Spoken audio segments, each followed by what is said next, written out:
প্রথম বিশ্বকাপের গল্পটা শুধু ফুটবল দিয়ে শুরু হয়নি, শুরু হয়েছিল অপমান, অবজ্ঞার কিছুটা রাজনীতির মিশ্রণ দিয়ে। 1930 সালে ফিফা যখন উরুগুয়েকে বিশ্বকাপ আয়োজনের দায়িত্ব দেয়, তখন ইউরোপের বড় বড় দেশ এটা মেনে নেয়নি। তারা দিয়েছিল বয়কটের ডাক।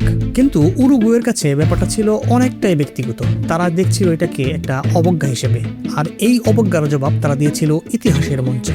1930 সালে ফিফা যখন সিদ্ধান্ত নেয় বিশ্বকাপ আয়োজন হবে দক্ষিণ আমেরিকার উরুগুয়েতে, তখন সেই সিদ্ধান্ত ইউরোপের দেশগুলোতে একটা অস্বস্তি নিয়ে এসেছিল। কারণ সে সময় বিশ্ব মানেই ছিল ইউরোপের নিয়ন্ত্রণে, আর বিশ্বকাপ ফুটবলও তার বাইরে ছিল না। কারণ সবচেয়ে বড় বাধা হয়েছিল দূরত্ব আর যাতায়াত খরচ। কারণ তৎকালীন সময়ে ইউরোপ থেকে দক্ষিণ আমেরিকাতে যেতে অনেক বেশি খরচ হতো, দূরত্ব ছিল অনেক বেশি। আর সে সময়কার ইউরোপের মহামন্দা চলার কারণে সেই খরচটা বহন করা অনেকের পক্ষে ছিল কঠিন। যদিও উরুগুয়ে সেই খরচটা বহন করার অফার দিয়েছিল, কিন্তু তারপরেও ইউরোপের বেশ কিছু দেশ সেই প্রথম বিশ্বকাপে অংশ নেয়নি। ইউরোপীয়দের এই গণবয়কটের কারণে বিশ্বকাপ যখন পুরোপুরি ভেস্তে যাওয়ার উপক্রম, তখন বাধ্য হয়ে আসরে নামেন ফিফার তৎকালীন সভাপতি জুলে রিমে। এটি ছিল তার স্বপ্নের প্রজেক্ট। সে চাইছিল প্রথম বিশ্বকাপটা যেন অবশ্যই আয়োজন করা যায়।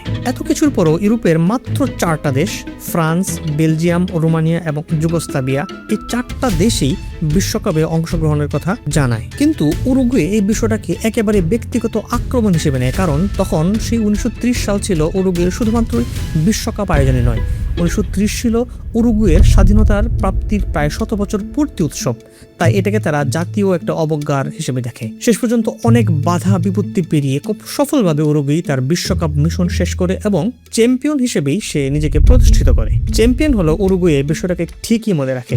তার ঠিক পরে 1934 এবং 1938 সালের বিশ্বকাপ যখন ইউরোপের ইতালি এবং ফ্রান্সে অনুষ্ঠিত হয়, তখন সেই উরুগুয়ে সেই বিশ্বকাপগুলোতে সরাসরি বয়কট করে।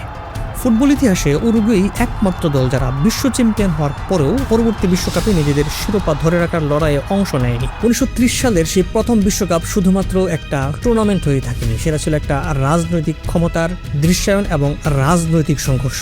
একটা সিম্পল খেলার আকারে লুকিয়ে ছিল মহাদেশের মানসিক যুদ্ধ, আর সেই যুদ্ধটা এখনো চলছে।